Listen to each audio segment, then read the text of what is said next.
A surgical robot just performed part of a gallbladder removal by itself.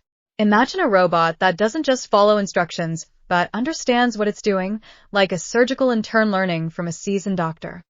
That future just got a lot closer, thanks to researchers at Johns Hopkins University, who developed a robot that recently performed part of a gallbladder removal on a lifelike patient model without human control.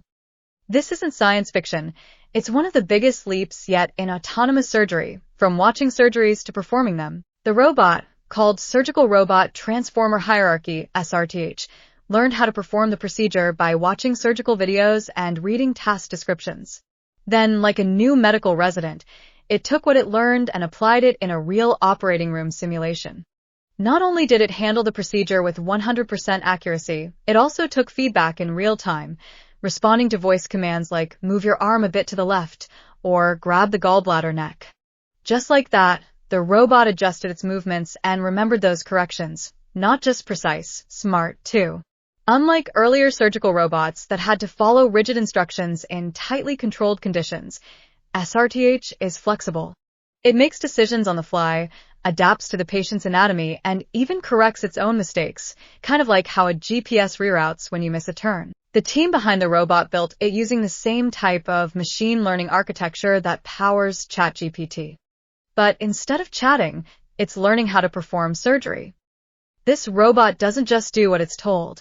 It understands the whole procedure, said Dr. Axel Krieger, who led the project. That's a huge step towards surgical robots that can work in the real world, where things rarely go as planned. From simple tasks to complex surgeries. Previously, surgical robots were only trained for simple tasks, like suturing or holding tissue. Those were completed in just seconds.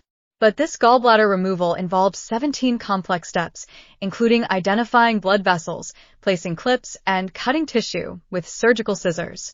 And the robot didn't just perform under ideal conditions. The researchers tested it with unexpected changes, like shifting its starting position or altering the appearance of surrounding tissue using dye.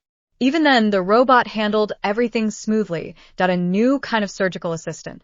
While it took the robot longer than a human surgeon to complete the procedure, the results matched expert-level quality. And just like real medical trainees, the robot is learning in stages, mastering individual parts of a surgery before putting them all together. This work shows that surgical AI doesn't need to be perfect from day one, said Dr. Jeff Jopling, a Johns Hopkins surgeon and co-author. It can improve step by step, just like we do. So what's next? The Johns Hopkins team is now working on expanding the robot's skills to tackle different types of surgeries and eventually perform complete operations on its own. It's still early days, but the future of robotic surgery is looking more human and more helpful than ever.